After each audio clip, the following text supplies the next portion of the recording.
And we're back with another episode of Before You Buy, that show where we give you some straight up gameplay and our first impressions of the latest games releasing. As usual, it's me, Jake, and this is the first Before You Buy of 2020. So I just wanted to say real quick, like, a lot of you guys have been watching this type of video for years, and I put a lot of work into it, and I just want to say I really appreciate that you guys show up. We have a good time here, so thank you. But anyway, today we're talking about Dragon Ball Z Kakarot. This is the single-player, open environment, RPG element-having, story-focused Dragon Ball Z game many people have been clamoring for and begging for a long time. You know, for me and a lot of other, like, 20-something-year-olds growing up with the show, Legacy of Goku on Game Boy Advance was, like, the game, man. But Kakarot here aims to retell the main, now legendary sagas in the Dragon Ball Z series with a cinematic flair and modern graphics, and since I've been playing, I'll just start right off by saying I think this is an alright game. You know, like, the highs are really high. Some of the big moments, they really nail them, but they stumble in some other areas, you know? The gameplay you might love or hate. Ultimately, the first few hours, I felt really disappointed, but the more I played it, the more I grew to really enjoy it. I think it's more than likely big Dragon Ball Z fans are gonna at least have a good time with this one. Let's dive in. The setup is really simple. You fight your way through the story, occasionally stopping to catch your breath and then doing, you know, video game things. Long sequences of dialogue and cutscenes are capped off with big fights that are drawn out over multiple parts and, like the show, are often interrupted with shifts to other characters doing other things. In between all these big moments, you're free to fly around or run through the open environments as various characters at specific times, and this is where you pretty much do everything else. Like I said, the video gamey things. Fighting random spawning enemies RPG style, flying around and collecting Z-orbs, finding resources for crafting and cooking food, including hunting animals and a fun little fishing minigame. You find ingredients and eat to then buff yourself before fights. You spend money on potions and items at stores. And like I said, you spend those Z-orbs to get special character traits and special attacks. Over time, you will also learn new abilities that you can slot in through training. Now, Kakarot's combat is really freaking exciting in motion, and it definitely has its moments. It walks like a fine line, though, between being repetitive and keeping exciting. It's like exactly in the middle for me personally. I think by the end it's starting to outstay its welcome a bit, but being totally powered up and having every ability at your fingertips kind of saves it. It's a bit of a rinse and repeat, dodge and hit, doing the same hit combo type of stuff. But the left bumper plus a mapped button lets you use special powers, and the right side lets you activate your teammate powers. You can charge up your power and get it to a state where you can more easily chain abilities. You can do a big special group attack. You can also activate different power states throughout the game, depending on, you know, if it makes sense to the story. And these are risk-reward in an interesting way, because typically you have way more power, but at the cost of your health and stuff depleting. So you gotta use it wisely. That's fun, but still, sometimes when you're playing, it sounds like a lot more than it actually is. It's pretty mashy combat. You might be in the mood for that, or you might want something a bit more complex. It's satisfying, I think, it's just not groundbreaking. But the presentation helps. The vibration feedback behind a punch, the absolutely perfect freaking sound effects, the cool visual explosions and environment damage, and cinematic camera shifts, all that stuff really helps amp it up and make it more satisfying. The big battles are a lot of fun, especially with just like the pretty good variety of different attack types and levels of destruction your enemies have throughout the game. The random out-in-the-world battles, when you're just flying around, you know, the ones with random enemies and creatures, nowhere near as exciting. And that's where the combat can start to feel a little bit grating after a while. Especially because everything pretty much boils down to go here, fight this. Or go here, maybe run into a few things to fight, and collect these random floating items. There are side quests, which sometimes do a good job of highlighting side characters that I appreciate, but ultimately they're pretty simple and don't add too much, save for a few here and there.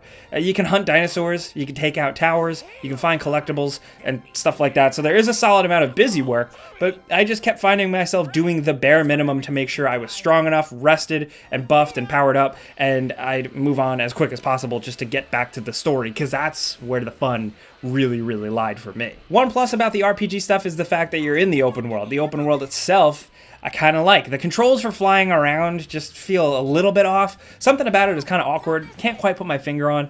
But like when you're zipping fast, there is an okay sensation. Flying around and collecting orbs feels a little cheap, but I gotta say, I really just enjoy it all because the environments, I think, look incredible. I get really excited and nostalgic flying up to certain locations for the first time in the game. I was really surprised. Like, even just like seeing Orange City, West City, all of their buildings for the first time, exploring Namek and seeing the weird green sky just beautifully recreated.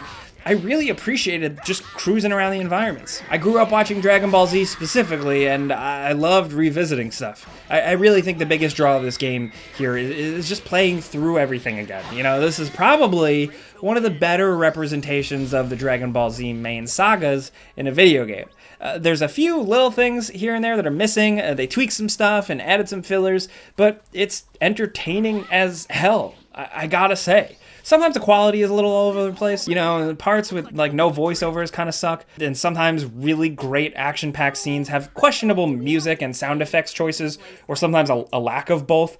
But I still, like I said at the start, the big historic moments, you know, from Cell's first big appearance to the moment Goku and Vegeta clash, it's all there.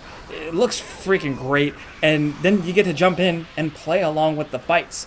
That's the draw. There's so much charm to it all. Chi-Chi's cooking and the cutscenes where you have to eat the full course meals and get buff are like really amazing. Helping Master Roshi find his porn, seeing the different vehicles throughout the story in the worlds, having memorable characters in your party and then fighting alongside them.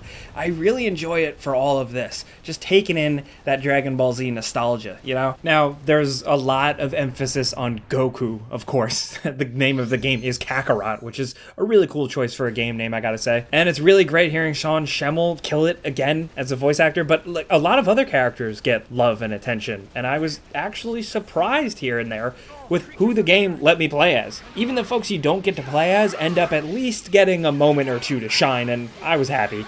Still, it's Goku and Gohan's story here more than anyone's, and it's worth the trip. Now, the sub-stories, too, like I said, the side quests are often kind of simple and disappointing, but sometimes they do fun lore stuff that many fans might appreciate seeing. The RPG elements, I can take them or leave them. You know, leveling up your abilities and stats in some basic skill trees is bare minimum satisfying, and managing community boards is just kind of whatever. It didn't excite me or give me much feedback. You know, you essentially, with this, manage every character as a token on multiple boards and group them together into certain categories to get more attack power, XP bonuses, more effective cooking, higher rates of finding stuff like that. You can give characters gifts on this screen to increase their friendship levels and get even more benefits, and the stuff earned and getting from this is useful, but the game seems to think it's more exciting than it is. I don't know, I didn't really vibe with the system. But there's something about punching Vegeta through a mountain that I'll just always enjoy. Does Dragon Ball Z Kakarot automatically become the best Dragon Ball Z game? Look, I don't know. I don't think it's the end-all be-all game, but, you know, I think Fighters is still really up there on my list. But if you want just like a third-person Dragon Ball Z adventure game, this does pretty much take the cake right now. Like I said, the quality is a little up and down, and you may not love every single aspect of the gameplay, but it's all satisfying enough, and playing through and reliving stuff in the video game form is really cool. I think big fans will really appreciate it and be able to overlook some other stuff. It's also pretty lengthy, too. Expect like at least 40 hours if you're playing through and doing a fair amount of side quests and diversions and stuff. It's fairly comprehensive, and ultimately, the game really does grow on you. Like I said, at first I was disappointed, but as I got stronger and got more abilities at my disposal and really got into the flow of enjoying the story, I came away fairly positive on this one. All the gameplay aspects aren't like oozing with depth or anything, but it's still just been very fun to me personally.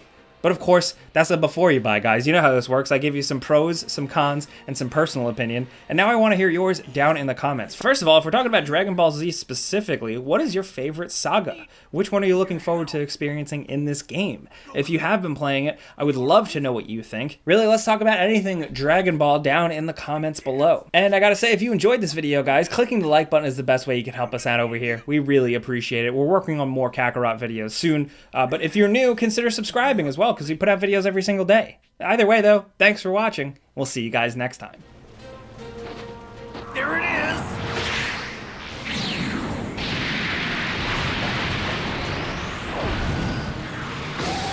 Here goes nothing! Knock it back, Gohan! The ball won't hurt you if there's no evil in your heart!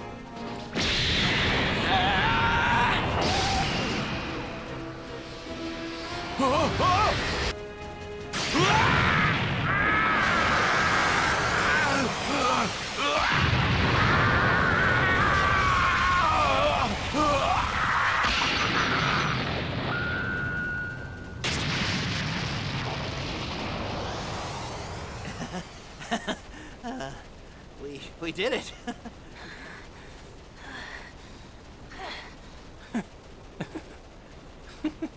Yeah.